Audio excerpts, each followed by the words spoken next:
নমস্কার বন্ধুরা, আমার নতুন ব্লগে সবাইকে স্বাগত। আমি এটা মিনি ব্লগ বলবো না, কারণ ব্লগটা সত্যি খুব বড় হয়ে গিয়েছে, কারণ ভিডিওটা আমার দিদি করেছে। তো আজকে ঋতু পুজো বা বলতে পারেন আজকে ঘট পুজো। তো আমার মা সকাল সকাল সুন্দর করে ঘর তিনটে সাজিয়ে নিল ফুল দিয়ে। তারপরে যা যা আয়োজন লাগে সব কিছু করে ফেললো। হ্যাঁ, কারণ আজকের আমার বাবা পুজো করবে, আমরা বামুন পরিবারে, তো আজকের আমাদের এখানে পুজো হবে।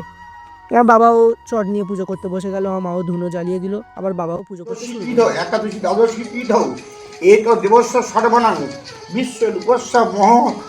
তো যাবতীয় নিয়ম এবং নীতি মেনে আমার বাবা পুরো কার্যটা সম্পন্ন করলো। তো পুজোর কাজ এখানেই আমাদের সমাপ্ত হলো।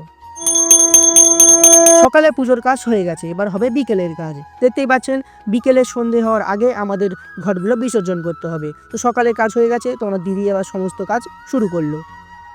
কুমারে মারুপক্ষ সুখক ঝুলি সোনার কোটো রূপর খিল হিমচকর্মী লবলব কুমারে সোনার কৌটোর উপর খিল কি মারুপক্ষ মারুপক্ষ সুখক ঝিল সোনার কৌটোর উপর খিল। ওই একবার বলে তিনবার দেবে। তো বন্ধুরা, দেখলেন তো, এটাই হলো মায়ের বুদ্ধি।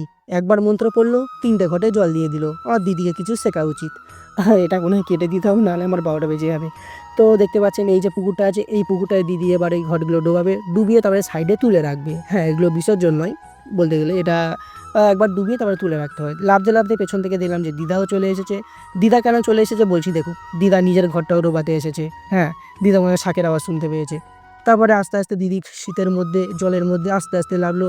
তারপরে মাথায় করে নিয়ে ঘটগুলো ঘোরাতে শুরু করলো। ঘোরাতে ঘোরাতে একটা ঘটও পড়ে গেছিলো। তো দিদি প্রথমে দুটো ঘট সাইডে পড়লো, তারপরে পানকৌটির মতো ডুবতে ডুবতে একটা ঘট কোথাও থেকে বার করলো। আমি তো বুঝতেই পারছি আমার দিদি বার করলো কী করে অত গভীর জলে। দিদার বাড়ি থেকে আনা ঘটগুলো নিয়েও দিদি একই কাজ করলো। তারপরে দিদি একটা ঘটে জল নিয়ে বাড়ি চলে এলো। তারপরে সেই ঘটের জলটা চারিদিকে ভালোভাবে ছড়িয়ে দিল। ধন্যবাদ ভিডিওটা দেখার জন্য। আশা করি ভিডিওটা আপনাদের পছন্দ হয়েছে।